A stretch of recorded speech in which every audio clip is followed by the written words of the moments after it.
নমস্কার, কেমন আছেন সবাই? আসলে সবাই খুব খুব খুব ভালো আছেন।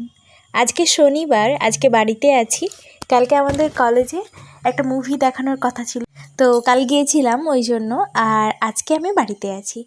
এখন সকালবেলা আমি ঘুম থেকে ওঠার পর একটু চা খেলাম। বাড়ির সকলের এখনও চা খাওয়া হয়নি। আমি এখন একটু দই বসাচ্ছি। এখন না বসালে দুপুরে খাওয়ার আগে এটা জমবে না, সেই জন্য আমি তাড়াতাড়ি করে চাটা খেয়ে নিলাম। আর তারপর দইটা এখন বসাতে শুরু করে দিয়েছি। আমি দুধটা একটু গরম করে নিয়েছিলাম, তারপর একটু আঁচে আমি এটা ভালোভাবে ফুটিয়ে নিয়েছি। আর এটা একটা গাঢ় হয়ে গেছে দুধটা। তারপর আর একটু দই কালকে এনেছিলাম, তো সেটাই আমি এটার সাথে অ্যাড করে দিলাম। একটু দোকানের দই দিলে না দইটা বেশ ভালো বসে। দোকানের দইটা যদি এটার সাথে অ্যাড করা হয়, তখন দেখেছি আমি এটা। তো আমি অ্যাড করে দিলাম। এরপর আমি এটাকে বসিয়ে দেব। প্রচণ্ড গরম এমনিতেই, আর একটু যদি না জমে তাহলে রোদে রেখে দেব, তাহলেই জমে যাবে। আর এখন আমি মুড়ি খাওয়ার জন্য একটু বাদাম ভাজা করছি, আর হবে আলু ভাজা। আলুগুলো এখানে কেটে রাখা হয়েছে। আমাদের গাছে খুব সুন্দর সবেদা হয়েছে, আর দুটো মাত্র সবেদা গাছে আছে। আমি আপনাদের কোনো একদিন দেখাবো যে কি সুন্দরভাবে ধরেছে ওগুলো। আর এইটা আমরা আজকে তুলে নিলাম। এই বেশ কয়েকদিন খাওয়া হলো সবেদাগুলো এই ভোগে দিয়ে দিয়ে। আর একটার মতো বাড়িতে তোলা আছে, আর গাছে আর দুটো আছে। নতুন ফুল এসেছে, পরে আবার হবে, যখন হবে আপনাদের দেখাবো। আর আমার ইচ্ছে আছে একদিন বাগানটা আপনাদের ঘুরিয়ে দেখাবো। খুব সুন্দর সুন্দর এখন ফল ফুল হচ্ছে, অনেক রকমই ফুল হচ্ছে এখন বাড়িতে, তো দেখাবো আপনাদের। প্রচণ্ড তো গরম পড়েছে, সেই জন্য এই খাটটা নতুনভাবে তৈরি করা হচ্ছে। দাদু দিয়েছে এই খাটটা, তো ওটাই এখন খুব ভালোভাবে ছেয়ে নেওয়া হচ্ছে। দুজন এসেছে, দুটো কাকু, তো ওরাই তৈরি করছে খাটটা। আর আমি এখানে দাঁড়িয়ে দাঁড়িয়ে একটু দেখছিলাম। একদম সকালের দিকে এসেছিলো, যেহেতু রোদটা একটু কম ছিল। এরপর তো প্রচণ্ড রোদ হয়ে যাবে। খুব বেশি সময় লাগলো না জানেন, ওই 1-1.5 ঘন্টার মধ্যে হয়ে গেল এটা কাজটা। তবুও অনেকটা সময়ই লেগেছে। এই যে কত নিখুঁত কাজটা আপনারা দেখুন। এই অনেকটা ধৈর্য নিয়ে করতে হচ্ছে বিষয়টা, অনেক জটিলও লাগলো আমার কাছে।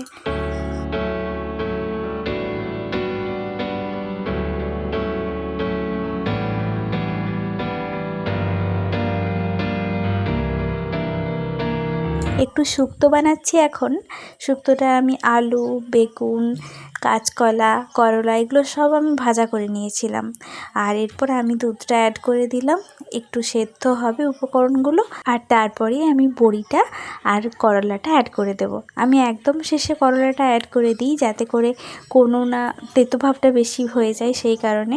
আর এই যে দইটা বসে গেছে, খুব ভালোভাবে বসেনি জানেন, তবে যেটুকু বসেছে সেটুকু খুব ভালো হয়েছে। সবাই বলছিল একদম মালাই মালাই খেতে লাগছিল। আর একটু সময় হলে হয়তো আর একটু ভালো বসতো, কিন্তু যেহেতু অনেক তাড়াতাড়ি খাওয়া দাওয়া হয়ে গেছে, সেহেতু সেরকমভাবে বসলো না। বিয়ের অ্যালবামটা আজকে দেখছিলাম আমরা খাওয়া দাওয়া করার পর সকলেই। চলুন এখন একটু খাওয়া দাওয়াটা করে নিই, তারপর আপনাদের একটু দেখাবো।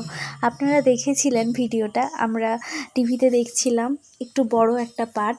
তো 20 মিনিটের মতো ছিল ভিডিওটা, আর একটু বড়। এরপরে আমি আপনাদের সাথে শেয়ার করব ব্লগে, বিয়ের পুরো ব্লগটা দেখাবো আপনাদের। কিন্তু ব্যাপারটা হচ্ছে পুরো ভিডিওটা এখনও আমাকে দেয়নি। পুরো ভিডিওটা দিলেই আমি আপনাদের সাথে শেয়ার করব। এখন সন্ধেবেলা, প্রচণ্ড গরম আজকে। একটু এসিটা চালিয়েছি, আর দেখবেন এসিটা যখন চালালাম বুঝতে পারছিলাম না তো ফাঁকের কন্ডিশন। এখন বাজে ওই 7টা 7:30 মতো, বৃষ্টি হচ্ছে। এই যে মেঘ ধরে গেছে প্রচুর। এই জবা গাছটা দেখা যাচ্ছে, বাইরে বিদ্যুতের ঝিলিক মাঝে মাঝে, আর 1 ফোঁটা 2 ফোঁটা এই সবে বৃষ্টি শুরু হচ্ছে। ঝড় হলো একটু আগে। আমার খুব ভালোই লাগছে। এই যে অস্বস্তিকর গরমের পর এই যে বৃষ্টিটা, এটা একদম স্বস্তির বৃষ্টি।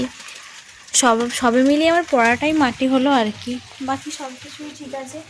কারেন্টটা তো এই গেল, আমি এরপর চার্জারটা নিয়ে পড়তে বসবো, আর একটু পড়াশোনা করে নিই, তারপর আদার্স কাজকর্ম হবে। খাওয়া দাওয়া করে আর ঘুমিয়ে যাব। কালকে টিউশন আছে, দেখা যাক, বৃষ্টি না হলে টিউশন যাব।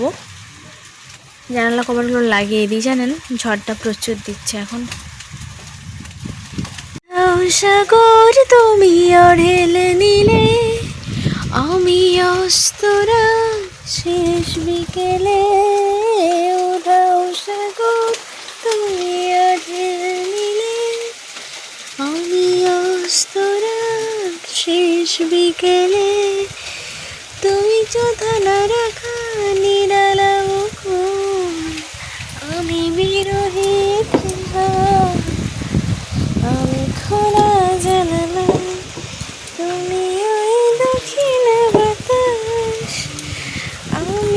সুন্দর ভূমিকা জাগো